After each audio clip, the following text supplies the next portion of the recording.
인문학으로 직장인의 고민과 궁금증을 해결해 드립니다. 인문학이 여러분의 출근길을 가볍게 만들어 드립니다. 직장인을 위한 출근길 인문학. 제30화 누군가에게 분노가 느껴질 때. 안녕하세요. 어쩌다 철학자 이호건입니다. 안녕하세요. 어설픈 자유인 장춘수입니다. 예, 반갑습니다. 네. 그 제30화 이러면서 얘기를 할 때 목소리에 분노가 서려 있는 듯이 느껴집니다. 아, 느껴지셨나요? 제가 네. 잘못 들었나요? 아니요, 뭐 요새 좀 그런 소리 많이 듣고 있습니다. 뭐 네. 컨디션이 별로인가 보죠. 그런 건 아닌데요. 어. 뭐 약간의 해결해야 될 문제들이 있어서. 혹시 주변에 뭐 나 모르게 괴롭히는 사람이 있어요? 뭐 그런 있죠. 뭐. 내가 전에 얘기했잖아. 괴롭히는 사람이 있으면 형한테 얘기하라. 뭐 몇 번 얘기해봤는데 별 도움이 안 되는 것 같아가지고. 그렇죠, 그죠? 네.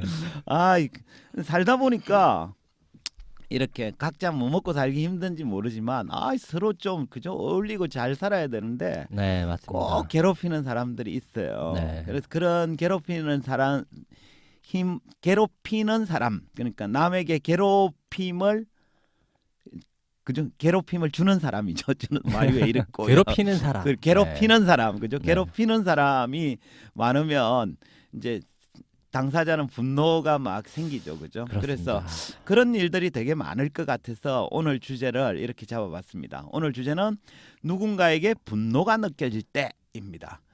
자유인님은 평소에 좀 화를 자주 내시는 편인가요? 아니면 좀 화날 일이 있어도 뭐 그러려니 하고 넘어가는 편입니까?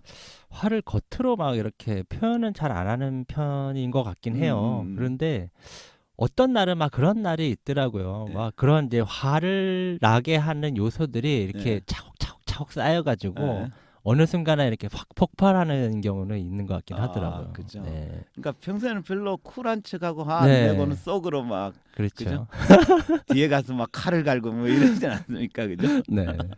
혹시 최근에 누군가로부터 분노를 느낀 적이 있습니까?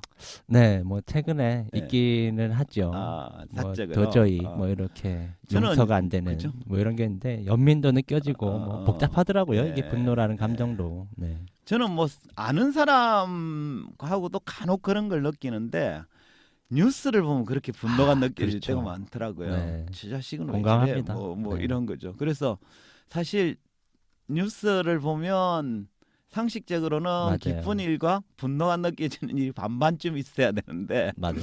기쁜 일은 거의 없고 그죠? 분노가 생기는 뉴스가 많죠. 네. 그래서 어쩌면 TV가 사람들의 분노를 일으키는 공장 아닐까 뭐 이런 생각이 들긴 그럴 수도 하더라고요. 있네요. 그죠? 뭐 네. 그냥 정신 건강을 위해서 뉴스를 적당히 보는 것도 그렇죠. 필요할 것 같아요. 그래서 저는 사실 뉴스를 잘 안 봅니다. 네. 안 보고 아마 그죠? 뉴스를 안 보시는 게 좋을 것 같아요. 설마 저희 출근길 인문학 팟캐스트를 들으시는 분은 이거 들으면서 분노 느끼지는 않겠죠? 그럴 리야 뭐 없겠죠. 네. 그죠? 안 들으면 그만이니까. 뭐야? 그죠? 이러면서. 그죠? 오히려 분노를 누그러뜨리는 저희 네. 방송이 되었으면 좋겠습니다.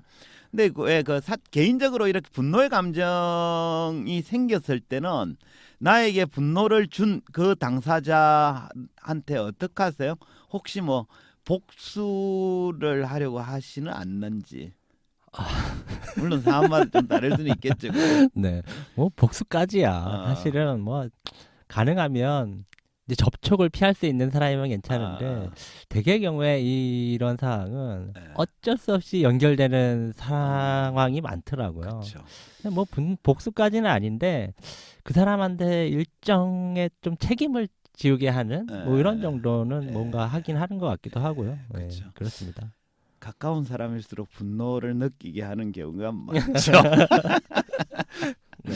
어쨌든 뭐 그 분노가 생긴다는 거 꼭 좋은 건 아닌데 그죠? 한편으로 생각해 보면 타인을 분노케 만드는 행위는 서로 먹고 살기 힘들어져서 그렇지 않을까 뭐 이런 생각이 들긴 네. 합니다. 그래서 자기도 참 먹고 살기 힘드니까 재 살겠다고 배신 때리는 경우가 많고 네. 그죠? 그래서 또 그 배신을 당한 사람 분노가 생기고 이러는데 뭐 상황이야 이해는 되지만 당사자는 어쨌든 분노의 감정에 휩싸이게 되죠, 그죠? 네. 그래서 오늘 주제를 누군가에게 분노가 느껴질 때로 잡아봤습니다. 네, 이게 마치 저를 위한 주제인 것 같은데 꼭 그렇죠. 그걸 염두에 두고 한 건 아닙니다.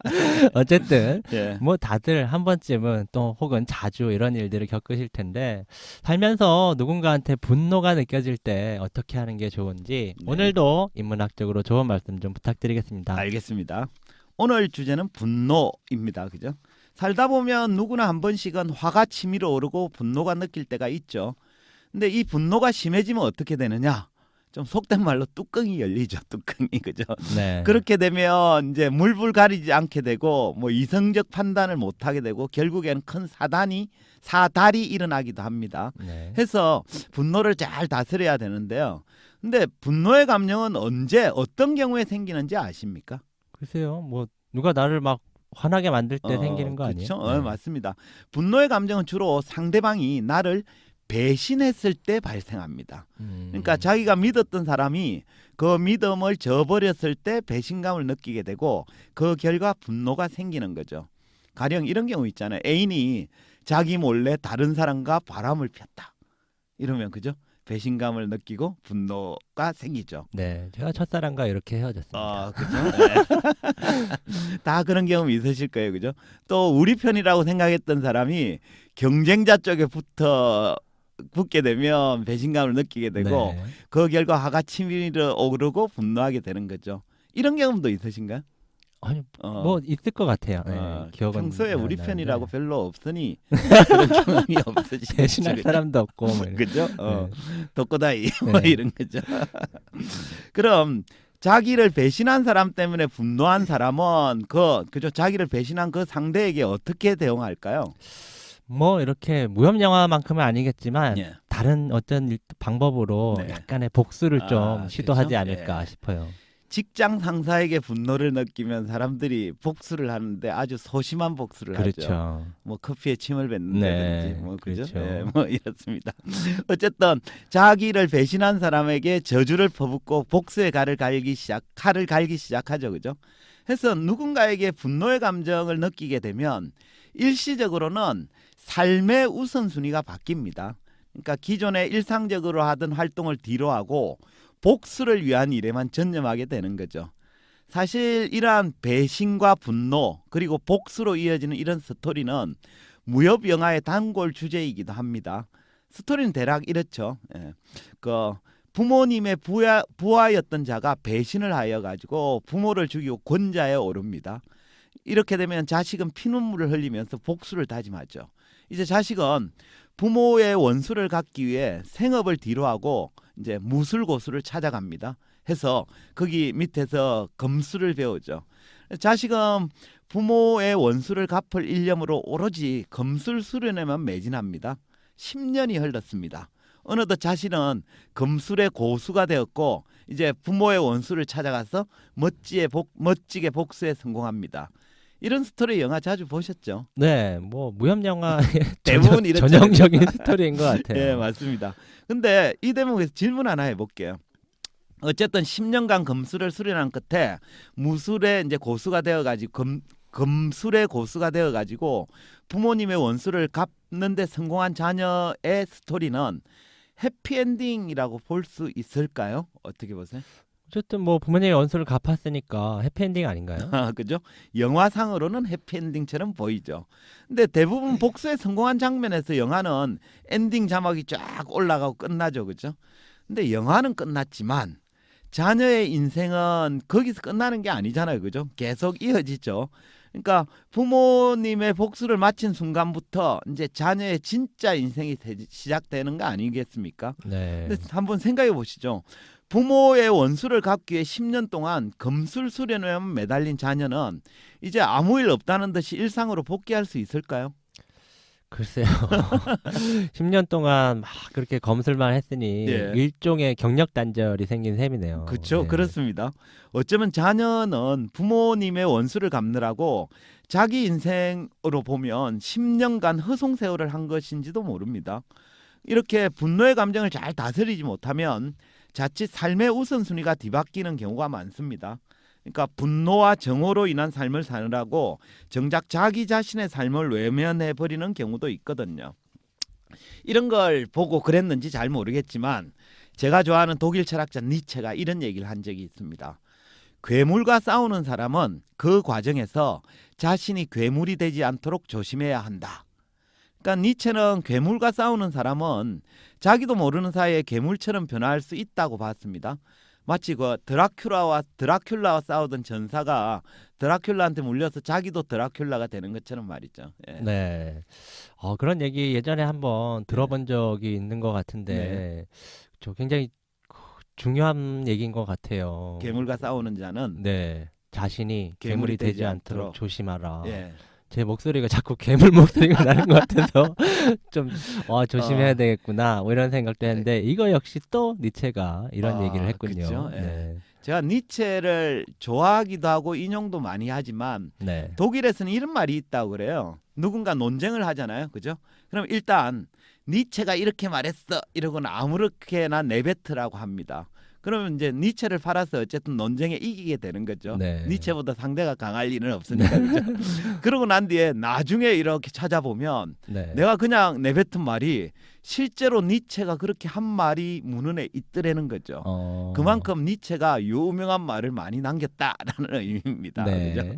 그러니까 니체가 괴물과 싸우는 자는 자신이 괴물이 되지 않도록 조심하라라는 말을 통해서 전하고 싶은 핵심은 뭔가 하면 괴물과 치열하게 싸우되 단지 분노나 정오에만 머물러서는 안 된다라는 겁니다. 그러니까 우리가 괴물과 싸우려면 일단은 그 괴물에 대해서 분노나 정오심을 가져야 되죠. 당연한 말이죠. 그죠? 하지만 거기에 그쳐서는 안 된다는 겁니다. 그 단계에만 머무른다면 자기도 괴물처럼 변해갈 가능성이 높거든요. 이유와 어찌되었던 내면의 분노와 정오심만 가득하다면 그런 사람을 두고 우리가 괴물이라고 부를 수밖에 없는 거죠. 그렇지 않습니까? 네, 그렇겠네요. 네. 갑자기 조선시대 그 연산군이 그죠? 떠오르네요. 폭군. 네, 그죠? 맞습니다. 예. 맞습니다. 성종의 뒤를 이어서 조선의 10대 왕의 연산군이 네. 오르죠. 그죠?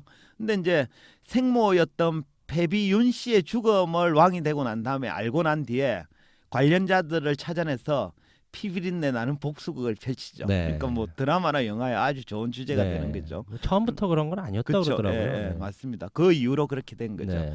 그래서 심지어 연산군은 아버지의 후궁을 두 사람이나 직접 자기 손으로 쳐 죽이죠. 또 할머니까지 죽였으니 뭐 그야말로 괴물이 된 네. 셈입니다. 그죠? 또 그 결과 자기도 결국에는 신하들에 의해서 왕위에서 쫓겨나는 신세가 되는 거죠. 이처럼 어떤 일로 인해 생긴 분노의 감정은 자칫 자기를 괴물로 만들어 버리고 더 큰 화를 불러올 수도 있습니다. 해서 분노를 잘 다스릴 필요가 있는데요. 다시 이제 처음 이야기를 한번 돌아가 보죠. 부모님의 원수를 갚기 위해 10년간 검수를 연마하고 결국은 부모님의 원수를 갚는 데 성공한 청년은 이제부터 행복하게 살 수 있을까요? 글쎄요, 이제 먹고 살 걱정을 해야 될 것 같은데 취직을 취직해야죠. 하든지 그죠? 뭐 이런 맞습니다. 것 같아요. 그죠? 네. 그 청년은 부모님의 복수를 갚고야 말겠다라는 목표가 있을 때까지는 그래도 괜찮았습니다. 삶의 목표가 있는 거니까. 그죠? 근데 이제 목표를 달성하고 난 뒤가 진짜 문제입니다. 부모님의 원수는 이제 갚았고 그는 이제 뭘 해야 될까? 아니 정확히 얘기하면 뭘 할 수 있을까요? 그러니까 10년 동안 복수에만 전념하느라고 칼 그저 쓰는 것 말고는 할 수 있는 게 아무도 없거든요. 정확히 말하면 칼 쓰는 일 말고는 할 줄 아는 게 아무도 없는, 그러니까 좀 경력 단절자 비슷하게 된 거죠. 그죠? 어쩌면 이제 그 청년은 취업 자리를 찾다가 실패하고 결국 뭐 강도나 조직 폭력배 일원이 될지도 모르겠습니다. 그렇지 않습니까? 네, 그 사람을 위해서 예. 뭐 검도장을 차리거나 아니면 차력사를 활동하거나 어. 뭐 이런 추천을 좀 해주고 싶긴 한데 그러네, 그죠? 중요한 건 이런 것 같아요. 뭘 하든 네. 어쨌든 본인이 진짜 원했던 삶을 살 수 없을 것 같은 예, 느낌이에요. 그렇죠. 예. 물론 뭐 상황은 이해가 가지만은 개인의 인생이라는 측면에서 네. 보면 참 안타까운 거죠, 그죠? 그러니까 그 청년은 원수를 갚겠다는 일념 때문에 정작 자기 삶을 위한 준비 이런 건 좀 도외시한 셈이 되어버렸습니다. 어쩌면 그는 자기도 모르는 사이에 괴물이 되어버린 것일 수도 있죠. 니체가 말한 것처럼 괴물과 싸우다가 스스로 괴물이 되어버린 셈이죠. 이처럼 삶의 전반에 분노가 넓게 자리 잡고 있으면 정작 자기의 삶을 잃어버릴 수도 있습니다. 그런데 예. 갑자기 이런 생각도 드는데요. 예. 그럼 원수를 갚지 말란 얘기냐? 뭐 이런 그렇죠. 거예요. 좋은 질문입니다. 네. 그러면 원수가 있는데 원수를 갚지 않아야 되느냐? 그렇지는 않습니다. 그렇죠. 원수는 갚아야죠. 갚아야 돼요. 갚아야지. 중요한 건 분노와 정오에 머무르지 않고 새로운 삶을 향해 나아가야 한다는 점입니다. 청년이 부모님의 원수를 갚으려는 것도 사실 그 원수가 자기의 새로운 삶을 가로막고 있기 때문입니다. 그러니까 원수를 갚는 게 궁극적인 목적이 아니라 그걸 통해 자기가 원하는 삶으로 나아가는 게 목적인 거죠. 결국 괴물과 싸우는 이유도 그 괴물 자체에 있는 게 아니라 괴물 너머의 새로운 삶에 있는 거죠. 근데 뭐 요즘 시대로 이제 좀 비유를 해보면 이런 경우도 있죠. 가령 결혼을 약속했던 애인이 자기를 배신하고 다른 사람에게 갔다고 칩시다. 이 경우라면 분노와 정오의 감정이 생기는 건 당연합니다. 또 자기를 배신한 그 사람한테 복수하고 싶은 마음이 드는 것도 이해는 가죠. 그죠? 하지만 복수가 궁극적 목적이 되어서는 안 됩니다. 중요한 건 그 상황에서도 새로운 사랑을 만들어내는 일이죠. 그러니까 그 새끼보다 더 나은 사람과 사랑을 하면 깨끗하게 복수되는 거 아닙니까? 그죠? 네. 그래서 이렇게 복수의 일념에만 불타서는 새로운 사랑을 시작할 수도 없는 거거든요. 네. 정작 중요한 것은 복수 그 자체가 아니라 자기 네. 삶이 더 중요하다는 사실을 잊으면 안 되겠습니다. 그렇죠. 그렇습니다. 오늘은 우리가 분노에 대해서 이야기했는데요. 삶에서 분노의 감정을 불러일으키는 대상이 있으면 일단은 딴 거 생각하지 말고 그것과 싸워야 됩니다. 그러니까 자신의 삶을 가로막고 있는 괴물과는 치열하게 싸워야 되죠. 하지만 우리가 잊지 말아야 될 점은 뭐냐 이러면 분노와 정오에 머물러서는 안 된다는 거죠. 그랬다가는 자기도 모르는 사이에 괴물이 될 수도 있거든요. 중요한 건 그 싸움을 통해서 궁극적으로 자기의 삶을 행복하게 만드는 일입니다. 그러니까 누군가가 자기를 배신해서 분노하게 되었다면 분노와 복수심에만 머물러서는 안 됩니다. 그런 배신에도 불구하고 자기 삶을 완성해 나가야 하는 거거든요. 그래서 각자 한 번씩 점검을 해봤으면 좋겠습니다. 혹시 내 안에는 무언가의 분노 때문에 괴물이 자라고 있지는 않은지. 네. 오늘 내용을 좀 정리를 해보면 이런 네. 것 같아요. 누군가에 의해 분노가 느껴질 때 복수하고 싶은 마음이 생기는 것은 뭐 당연한 일이겠지만 그걸로 인해서 자신이 괴물로 변하고 또 삶을 망칠 수 있으니 좀 조심해야 된다. 뭐 이런 말씀으로 네, 이해가 그렇죠. 됩니다. 예. 결국에 뭐 아까도 얘기했지만 중요한 것은 복수가 아니라 자신의 삶을 잘 살아내는 것이 더 중요하니까요. 네. 오늘도 분노의 감정에 휩싸여 복수의 칼을 갈고 계신 분이라면 자유님 있다면 아니에요 혹시? 갑자기 제 얘기 같아서 그러네요. 한 번쯤은 좀 이렇게 생각해 볼 필요가 있는 네. 좋은 말씀이었던 것 같습니다. 네. 네, 알겠습니다. 그럼 이제 마무리해야죠, 그죠? 마지막 한 줄 평 시간입니다. 오늘의 한 줄 평은 이렇게 하겠습니다. 분노를 다스리는 자가 진정한 승자다. 아, 좋네. 분노를 다스려야 진정한 성자가 되고 자기 삶을 살 수도 있겠죠, 그죠? 예, 오늘은 누군가에게 분노가 느껴질 때라는 주제로 이야기했습니다. 살면서 분노의 감정이 발생하면 우선 그러한 감정을 불러일으킨 대상과는 싸워야 되죠. 때로는 분노의 원흉인 괴물에게 복수를 해야 하는 경우도 있습니다. 하지만 주의해야 될 점은 그 과정에서 스스로 괴물이 되는 것은 막아야 됩니다. 우리의 궁극적인 목적은 복수가 아니라 그 괴물과 싸움으로써 자기 삶을 행복하게 만드는 것이기 때문입니다. 자신의 삶이 분노와 정오에 머물러서는 안 된다라는 말입니다. 괴물과 싸우는 사람은 그 과정에서 자신이 괴물이 되지 않도록 조심해야 한다라는 니체의 말을 명심했으면 좋겠습니다. 이것으로 직장인을 위한 출근길 인문학 제30화를 마치도록 하겠습니다. 지금까지 청취해 주신 분들께 감사의 말씀을 드리면서 저희는 다음 시간에 다시 뵙도록 하겠습니다. 네, 감사합니다. 감사합니다.